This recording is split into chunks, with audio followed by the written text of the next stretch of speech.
Mummy, Daddy and Baby Bear felt their life was quite complete. They had more than bare essentials and could enjoy the odd treat. Mummy had a profitable business selling parenting resources and tips, and Daddy collected air miles when he went on business trips. So the three went on holidays to visit friends in darkest Peru, and life seemed pretty perfect, almost too good to be true. Well, on one of Daddy's business trips to Italy, Verona, the world heard of a virus spreading across Europe called Corona. It had started out in Wuhan and was travelling very fast, and the Bear family worried how long it would last. Mummy and Daddy had difficult choices. Was the flight safe? Would he be stranded? Would they be alone? They didn't know that it would not be the virus, but a golden-haired girl that would invade their home. As China suffered and Italy next, Mummy and Baby were pleased to get the text that Daddy Bear, after lots of safety checks, was told that his flight home would be next. So back safely home, watching the crisis unfold, the bears felt it best to lay low. They had most of their needs for self-isolation. They had each other and nowhere to go.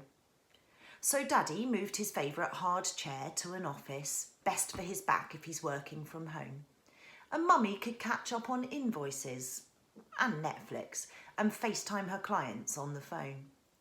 Baby could sit in his chair and eat porridge, colouring in and making crafts. And they all love their beds, so what better than lions? Basically, all enjoy peace while it lasts. Day one of isolation and they'd already run out of porridge. So they went out to the woods to find something they could forage. Mummy thought something else might take their fancy, like mushrooms, chestnuts or garlic growing wild. What they didn't expect on return from their venture was the untimely intrusion of that golden-haired child. Now, I don't know about you, but I'm not sure about Goldie, the golden-haired girl who gets lost in the woods. False entry, food stealing, chair breaking and squatting. None of these things are in any way good. But out on her essential daily walk, the long way into town, the Goldilocks that you know of became Goldilockdown. One mistake that the bears had made in their rush to get supplies was that in their mission to get provisions, they'd left their front door open wide. Not seeing the sign about self-isolation, Goldilocks peered inside. I don't know what she was looking for, and she didn't know what she'd find. But while the bears were still out on their forage, in walked Goldilocks and saw no porridge. Now, we all know that Goldilocks was a fussy little brat. She didn't like this and she didn't like that. She blew hot and cold about porridge. It had to be just right. But one thing she loved was good old Marmite. So, undeterred, she raided the cupboard, leaving them pretty much bare. Marmite and butter on a huge chunk of bread, Goldilocks went to find a chair. Another thing we know about Goldie is that she's really rather clumsy. She threw herself onto the first chair she saw, but found that was rather mumsy. Easing herself out, wiping greasy hands on the seat, she looked for a harder chair. But if you remember, Daddy had moved that to his workplace, so that one wasn't there.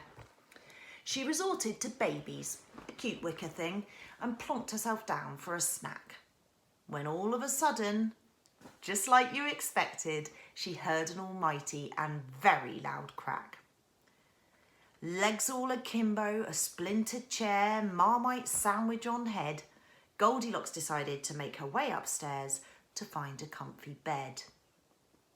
Again, quite strange in someone else's house, but we'll go with it and stick to that part, because when the bears got home, national lockdown was announced, and then the problems really start.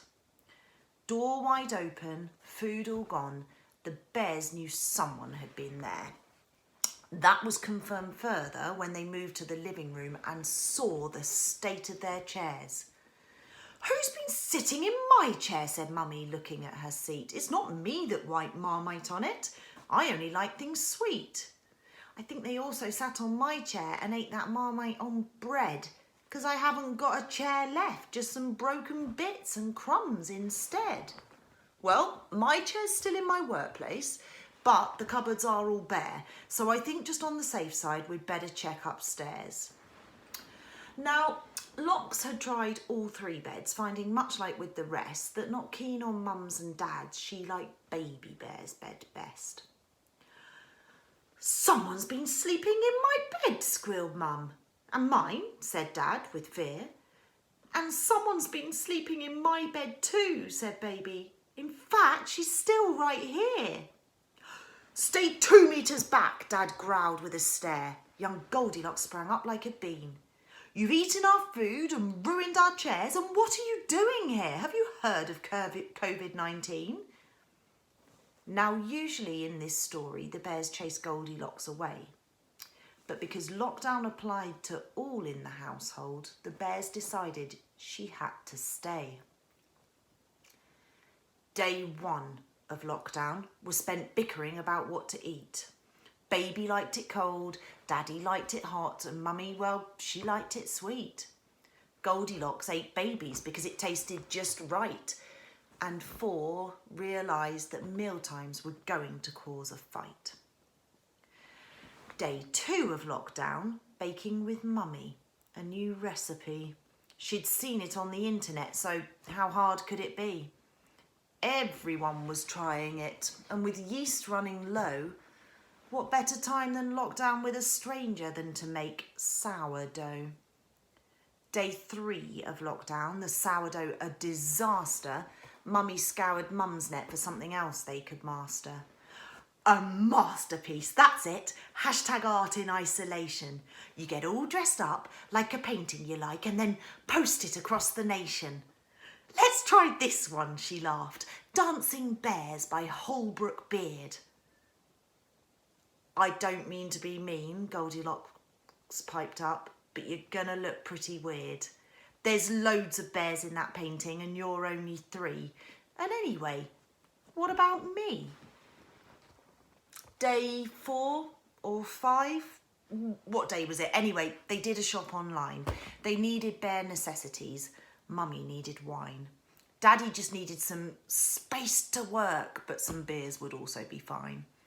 "Oh, have they got loo roll?" Goldie called. "That would be good." "What?" said the bears, looking bemused. "Bears poo in the woods?" Day at least 27 and tempers were frayed, the atmosphere cold in the room. Mum and Dad had run out of patience and their friends in the Arctic were trying to Zoom. "You keep on freezing," said Dad as a joke, sipping gin with ice and a slice. "How are things with the intruder?" whispered Mrs. Polar Bear, treading on thin ice. Day God knows when, online quizzing with friends, hosted by Paddington and Pooh. Goldilocks tried her best to fit in, but she wasn't a bear, so she didn't have a clue. Yogi was cheating, looking on Google. Care Bear and Rupert teamed up with Super Ted.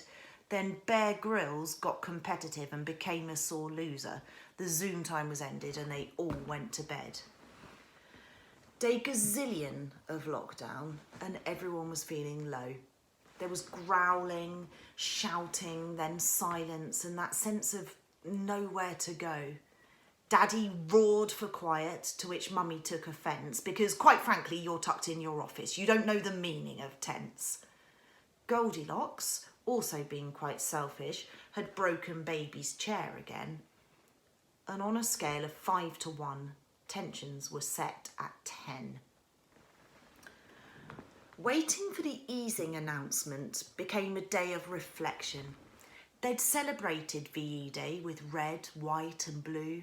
They'd watched Tom Moore and then watched him more, the heroic and humble veteran who'd walked for a new kind of victory, having fought in World War II. And they realised they all needed these heroes that captured the nation's hearts. All the workers, home workers, the doctors and nurses, the carers, shopkeepers, the teachers, the arts. Then Mummy Bear knew what she wanted to say to at least ease the unease they were feeling. Whatever the outcome of the government announcement, if Goldilocks needed it, then this was her home. And they'd stay home, stay safe from this virus together, because she would make sure they'd never walk alone. The end.